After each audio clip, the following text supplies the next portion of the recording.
It's Red Eye Radio. Gary McNamara and Eric Harley talk about everything from politics to social issues and news of the day. Whether you're up late or you're just starting your day, welcome to the show. From the Uniden America Studios, this is Red Eye Radio. All across America and around the planet, we are Red Eye Radio. He is Eric Harley, and I'm Gary McNamara. All right, here's our audio cut of the week, by far. All right, and this happened on Fox Business with Neil Cavuto. Had on presidential economist Jared Bernstein, the lead economist for the president, who, by the way, is clueless. I think we started, didn't we? Was it this week where we played his audio cut where he had no idea how the dollar got its value? I thought it was last week, but week? It all runs together. Yeah, it really does. Yeah. But in this one, Cavuto, and this is great. This is what we expect out of people that do interviews, that if the question is somebody's lying and you represent him, explain the lie, and then when they don't answer the question, hold their feet to the fire. Yep. This is what Neil Cavuto does, and this relates to, we knew the White House, we knew what KJP was going to say when the president, again this week for the second time, said that when he came into office, inflation was at 9%, finally being called on that, and Neil Cavuto just wouldn't let it go for a significant period of time, and this is just great. Jared, why does he keep saying that? You're his top you're the head of the Council of Economic Advisors. Do you ever whisper in his ear, Mr. President, just to be technical about it, it was at 9% when you assumed office. It was 1.4%. It got as high as 9%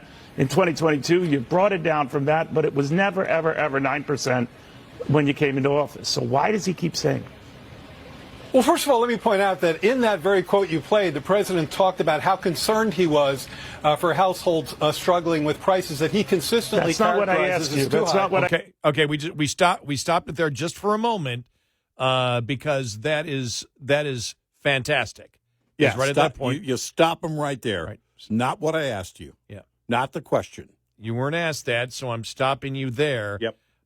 In fact, I just had problems with the audio, so we're going back a few seconds. It may start from the beginning again, but it was important, and we'll let it run through them. But that's where it started. We goes, that's not what he said. Right. Because they always attempt to deflect, and so here we go. You're the head of the Council of Economic Advisors. Do you ever whisper in his ear, Mr. President, just to be technical about it, it was at 9% when you assumed office. It was 1.4%. It got as high as 9% in 2022. You brought it down from that, but it was never, ever, ever 9% when you came into office. So why does he keep saying it? Well, first of all, let me point out that in that very quote you played, the president talked about how concerned he was for households struggling with prices that he consistently characterizes as too high. That's not what I asked you. So why does he keep misrepresenting this? He's making the point that the factors that caused inflation to climb to 9% were in place when he took office. No, I think that's it was not what he said. He said it was at 9%. It would eventually get to 9% a little over a year after that. But the fact of the matter is it wasn't 9%. So if I can't trust him quoting data in real time, why should I believe what he's talking about now? So the annual growth in core inflation in the second quarter of 21 was, in fact, about 9%. And his point about inflation down 60% off its peak is very much the case. So no, it wasn't. It was not at that. So you're almost as bad as he is. Why can't you just say it was high, it got as high as 9%? You'd be accurate in saying that. And we have now brought it down, and we're struggling in around the 3% area. But it's better than it was. But instead, to hang it on his predecessor, that you inherited something that was through the roof when we were in the middle of COVID, it just seems to the American people, whether you're Republican or Democrat, you're lying. Neil. You're just lying. Well, hold on. I hear you. The president was making the point that I think is unequivocally true. The factors that took inflation to 9% were in place when he took office. That is not what he said, Jared. And you're a very smart guy with this stuff. You could just whisper, and he's a good friend of yours, obviously, thinks the world of you. Many others do as well.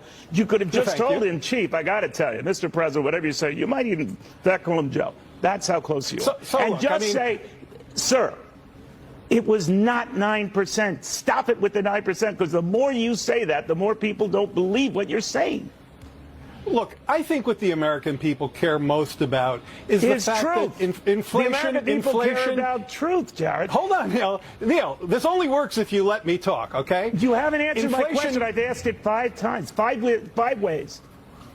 The president was making the point that the factors that caused inflation were in place when he took office, and that's unequivocally true. All right. He just goes, "Oh boy," and then they moved on to something else. That was really the end of the conversation. But that's what you have to do. You have to keep calling them, and that is, I will tell you this: has any mainstream, and I mean Fox or anyone else anywhere in the White House press corps, actually used the word lie, or is that the first time that this administration has been in where someone has actually said to a member, I mean, he's the president's chief economist.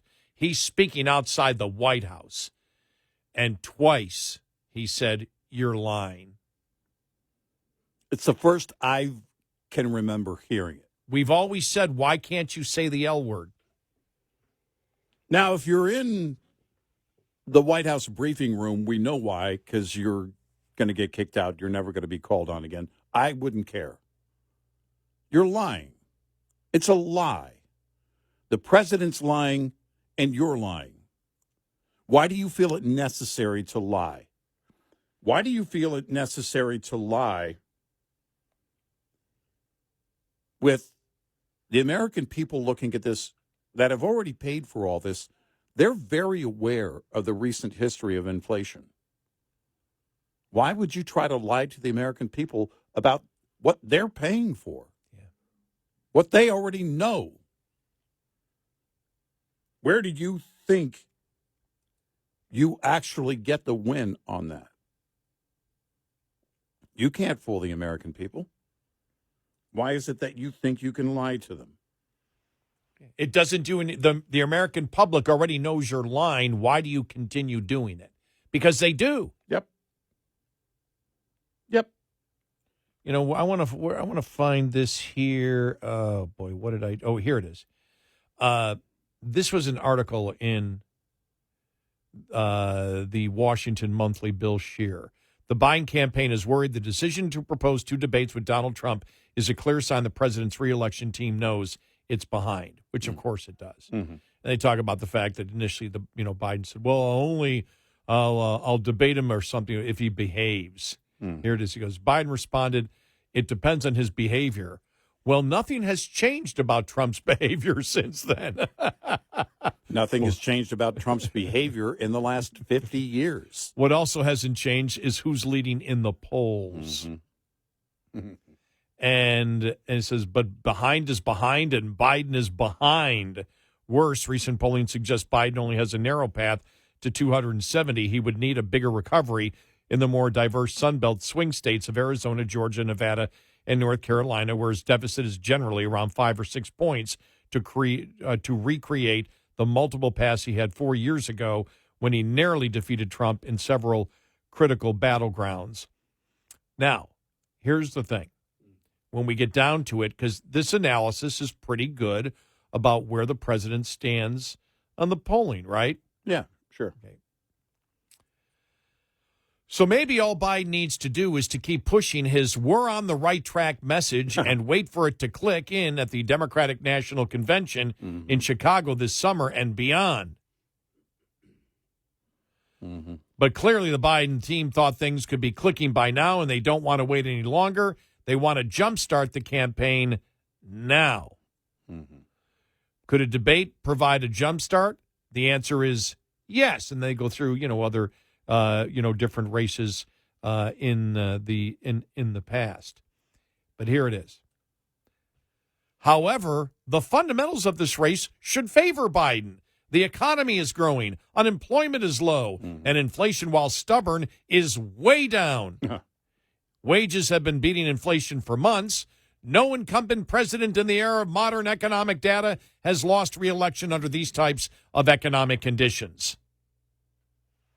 Well, if you just say low unemployment, and an economy that is growing, and it's, as we saw the first quarter, 1 point, was it 6%? I think it was. Hmm. So almost all economies are growing. Yeah. The U.S. economy most of the time is growing. Right. Even recessions normally don't last, 4 or 5 years. Right. They'll last a couple of quarters, maybe a year. And so if you say that, but with this kind of inflation, and he says saying here, inflation is down. right, it's not down. Inflation isn't down. The inflation rate is down. Right. Inflation is up. And that's the point. He's honest on the polling and where the president has problems, but then they are way overly optimistic as to the situation in this country right now and ignoring things like the economy is number one. And by the way, News Nation was doing a bunch of stuff on the economy yesterday and was talking about, the price of food overall. It's up 20%. I saw a couple of other news places where they went out and bought groceries and said, how do these groceries compare to just 4 years ago? And it's like what average people buy, 30%, 35%. And as you said a long time ago, it doesn't matter whether the inflation rate starts coming down over the next couple of years. The prices aren't coming down. The prices aren't going to come down. And everyone, I think for the longest time, probably a year or two into this inflation thing, were asking when are those prices going to settle? And you're not seeing that. And especially with that super core inflation, you're not seeing that. But this is where this Mr. Scheer is disingenuous here, because he's accurate on the polling. He goes, Biden has been gamely pushing an upbeat economic message, but that's difficult to disseminate when the 24/7 news cycle is chaos all the time, from the border influx to campus unrest to the Trump trial. Well, and then he says here, President Lyndon Johnson abandoned his 1968 reelection bid amid good economic conditions, but he was presiding over the deeply unpopular Vietnam War. Well, you're making it seem like the border is just a side issue. Right, yeah. And that inflation and how high it still remains, and core inflation, and as we talked about, what is it, the super core inflation, which is what actually people buy, is killing people. And they sit there and they just ignore it like, well, that shouldn't be a problem. Right. And they blow it off. And this is where they're disingenuous in their political analysis. Completely. And the Trump trial was supposed to just make sure that Biden just was shooed right in to the presidency. And the opposite happened. It's big news. Why? Because it's lawfare. And it's the administration of this president committing election interference on the top guy on the other side, actually the lead candidate, who's Donald Trump. Yeah. And so, the borders, if it doesn't matter, and they forget defunding the police, the crime in the inner cities, the inner city that exists today, and as if that's nothing. Well, if unemployment is low and people have jobs, no, you're a moron if you're a political analyst and don't understand that inflation is worse than a recession could ever be, because it affects everybody all the time and it doesn't go away. It's not going away. You're unemployed, you get a job and inflation is low and you get a job comparable, as most people do, to the last job that you have, or even better. Well, you're doing better. You're back up. It doesn't matter whether you have a job with inflation or not, you're getting killed. Yep. And that's the problem. And they seem to not want to recognize it or just minimalize that impact of what that has on regular people. Well, you can't repaint somebody's own experience, and everyone is affected by inflation. And you can't come in, it doesn't matter what kind of campaigning you have. In fact, you run the risk of sounding arrogant, and if there's anyone who gets an A+ in the arrogance category, it's Joe Biden. When you're trying to tell, because you're not fighting against the media, you're not taking on the GOP here. When you say things in public like everything's fine, look how great the economy is, You're saying that to the American people. When they hear that, they hear arrogance. They hear your clueless, lack of self-awareness, lack of caring, which is exactly who he is over and over again. And they're asking,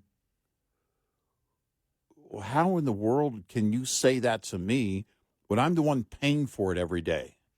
You know, that's another great point, because you're the one that initially brought up, I remember when you said, the problem with Democrats in Florida is they always thought that it was Disney versus DeSantis. Right. And it wasn't. It was Disney versus the parents. This is the same way. They get out there and speak about a great economy. They think they're talking to Republicans. They're not talking to they're not talking to their opposition. They're talking to regular people who hear, you know, the president and all these, you know, liberal media pundits saying, well, the economy's great. Yeah. And they're like, well, no, I have a job. I understand I have a job. I'm not an idiot. But actually, I have a job and a half. I have a job and a part-time job. I'm working 60 hours a week. And because of your policies, I still can't make it because of inflation. That's my economy, you idiot. The fact that you can't see that is an insult to me. Yep.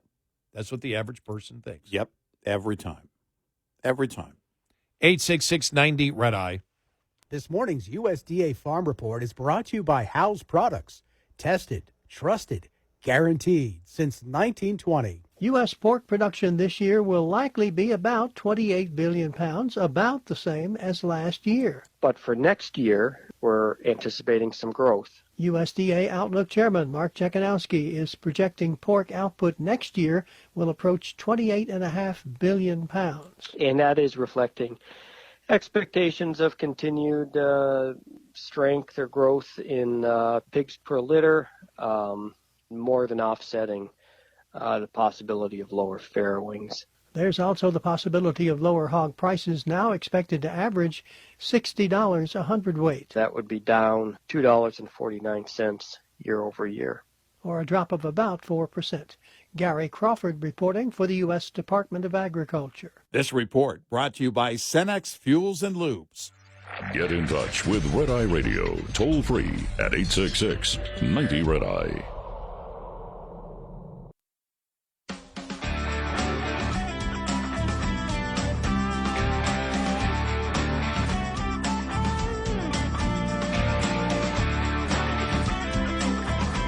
Red Eye Radio, he's Eric Harley, and I'm Gary McNamara. Coming up following the bottom of the hour, you'll want to hear this.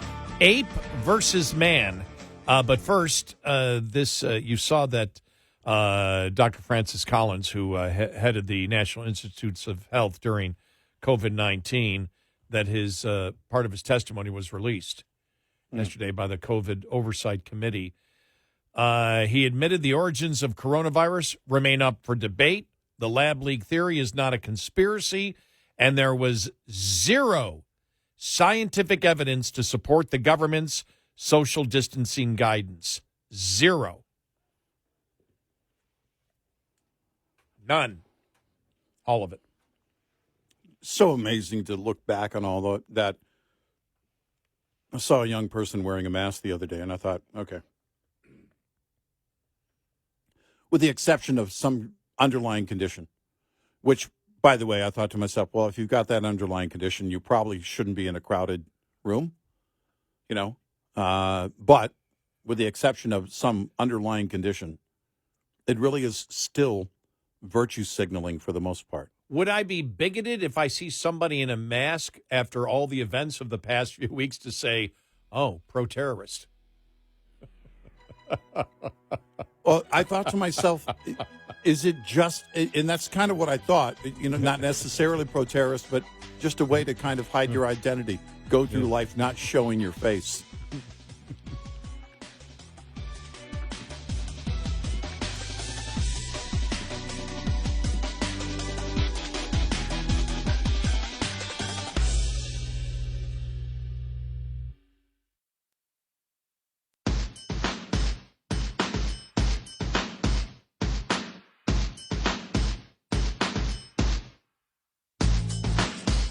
You're listening to Red Eye Radio from the Uniden America Studios.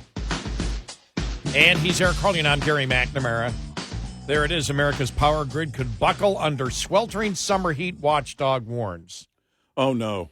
The North American Electricity Reliability Corporation said New England, Texas, the Midwest, and Southwest face elevated risk of electricity shortages this summer if peak demands at levels above normal happen, according to their 2024 Summer Reliability Report. While the specific challenges that each region may face this summer differ, large portions of the country could have to respond to blackout conditions if solar and wind power fail to produce as much power as expected during the periods of tight supply and more extreme summer weather. And there's the common element with all of them. It's stupid that we're in this place having to talk about this. We have enough energy for several generations, and we should never have to worry about this, ever. It's our choice. Yep. It's the choice that the people made through their elected representatives. And I didn't, and you didn't, and our audience didn't, but we keep moving further in that direction. We're allowing this until we put this madness to an end. This will continue. All right. It's been a long week. Mm-hmm. We need a laugh. All right. Fine. Saw this column. When I saw the headline, I was going through National Review. I saw the headline. I go, oh, I don't care about that. You know, what are they even talking about? And the headline is Rich Lowry, and it was Team Ape is completely awful. Yeah. Team Ape? Mm-hmm. What's that? Okay. And then you see a bunch of apes riding horses. And I go, okay, is there a new movie coming out? And there is, apparently. Oh, yeah. The latest Planet of the Apes movie. Oh, yeah. I saw the trailer for that yesterday. Yeah. This is one of the funniest darn things I've read in a long time. Rich Lowry wrote it, and he's a great writer. Yeah. The rise of self-loathing humans. Actors and actresses aren't paid to be thoughtful, so perhaps we shouldn't put too much stock in the stars of the latest Planet of the Apes movie saying they prefer apes to humans.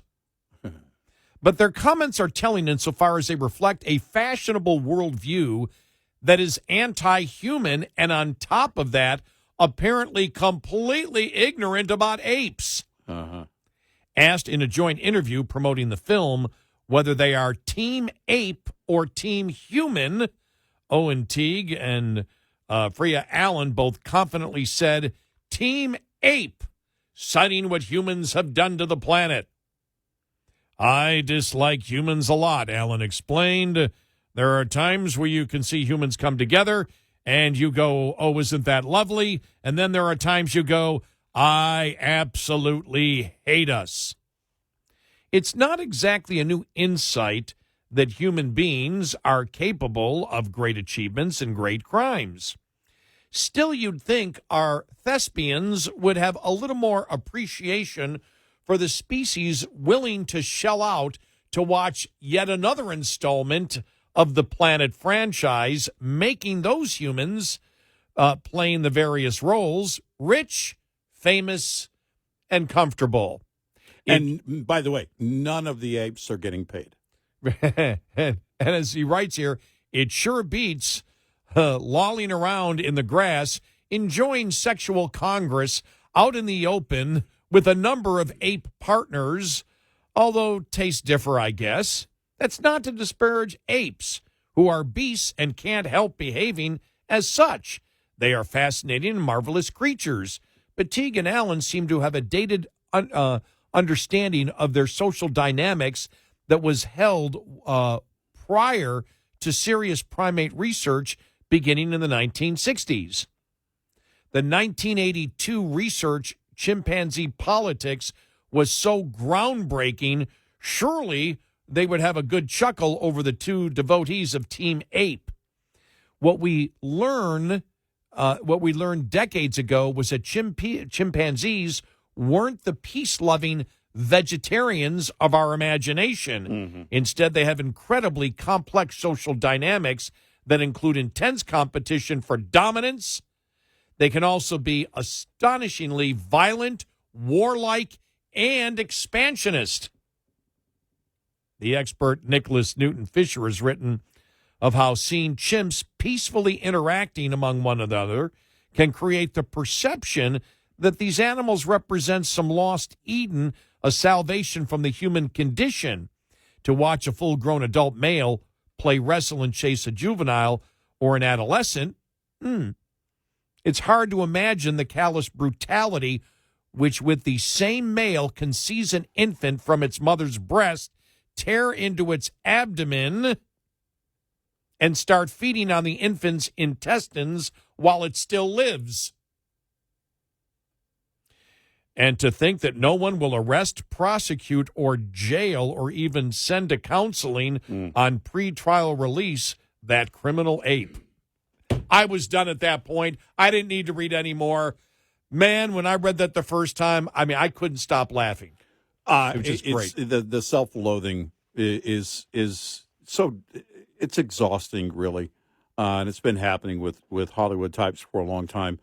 If you want to see something into the reality, the documentary series that goes into the reality, one of the documentary series that goes into the reality of the very brutal situations and conditions that they live in and what their social status might be, how they reach social status, fall from social status, and all of it, their survival altogether.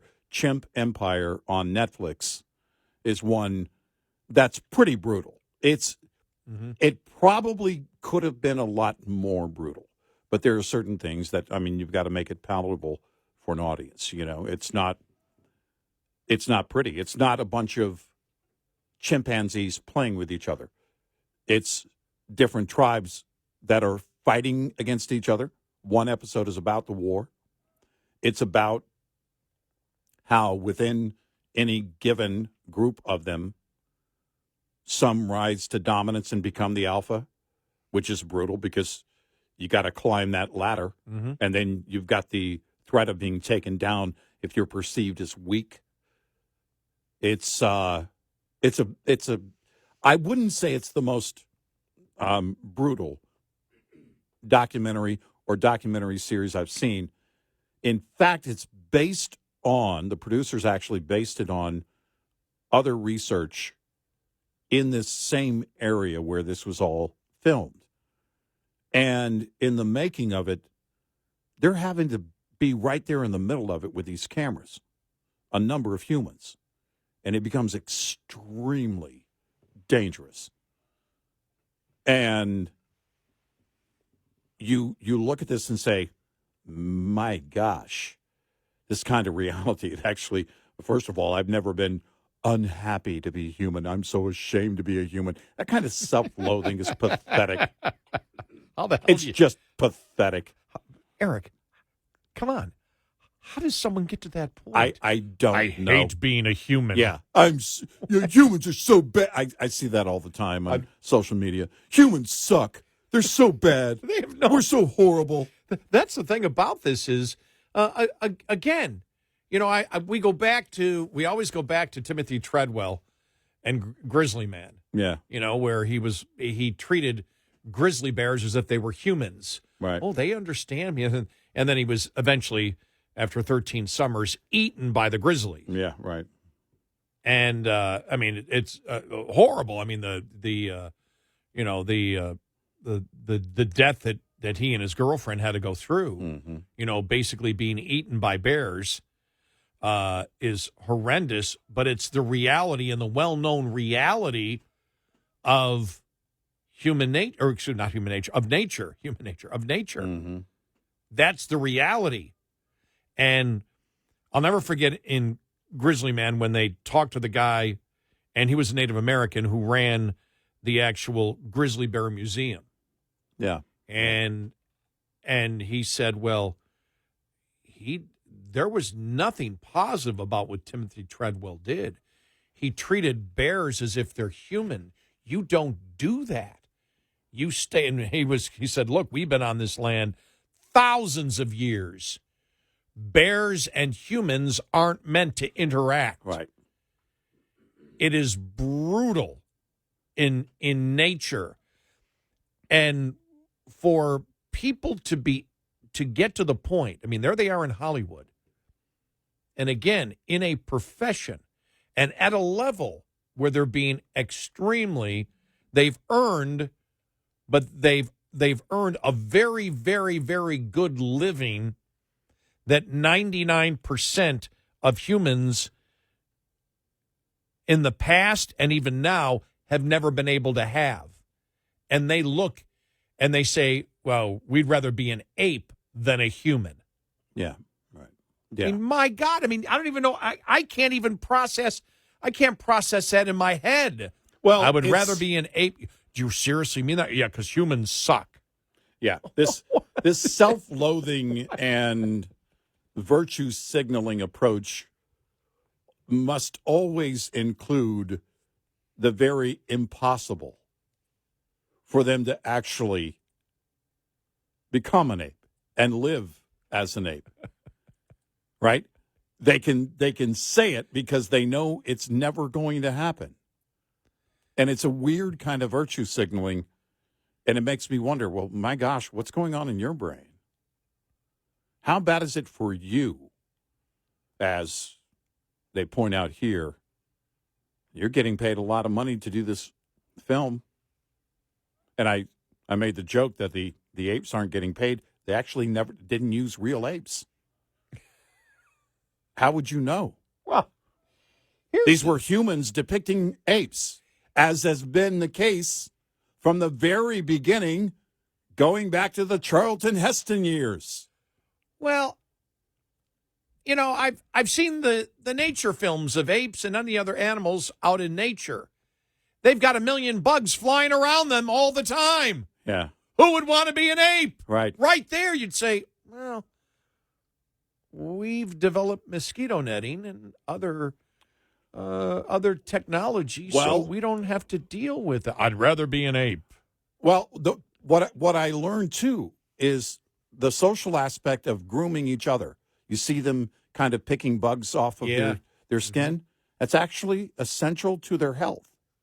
That if they don't do that, if there is one that's fallen out of social grace and there is no one to groom that one, then they quickly become ill because of the infection from all of those items that have not been, all of those bugs that have not been cleaned from the grooming process. It's a very brutal existence. It's not one that I would want. It's very fascinating to learn about, but it's rich when these Hollywood elites decide they don't even want to be human. Well, then, you don't have to participate in this where you're not even using. I mean, why didn't you protest the film altogether? I'm not going to do that because you're using humans to depict apes. That's wrong. Want you to know that neither Eric or I are apist or practice apophobia. I love apes. I keep a healthy distance from them. By the way, apophobia. Charlton Heston, best line from his era of Planet of the Apes wasn't the whole damn dirty apes. It was the, where's my gun? 866-90 Red Eye. We'll be right back with more Red Eye Radio with Eric Harley and Gary McNamara.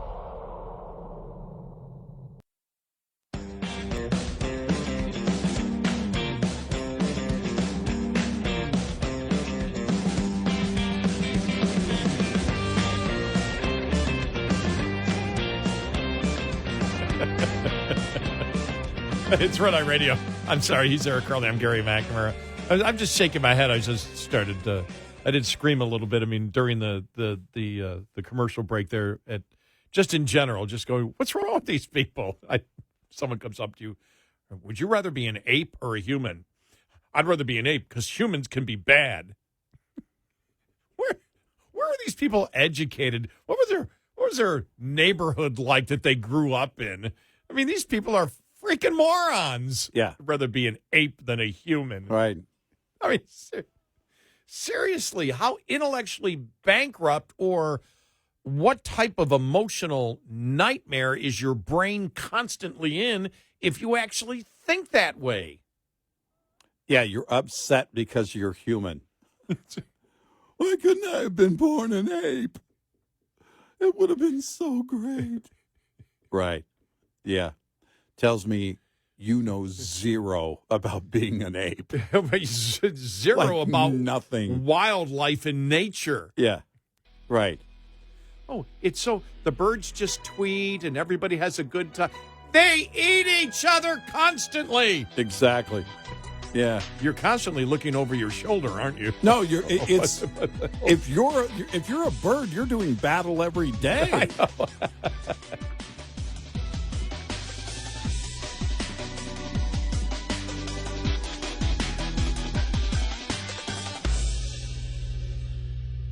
This is Red Eye Radio on Westwood One.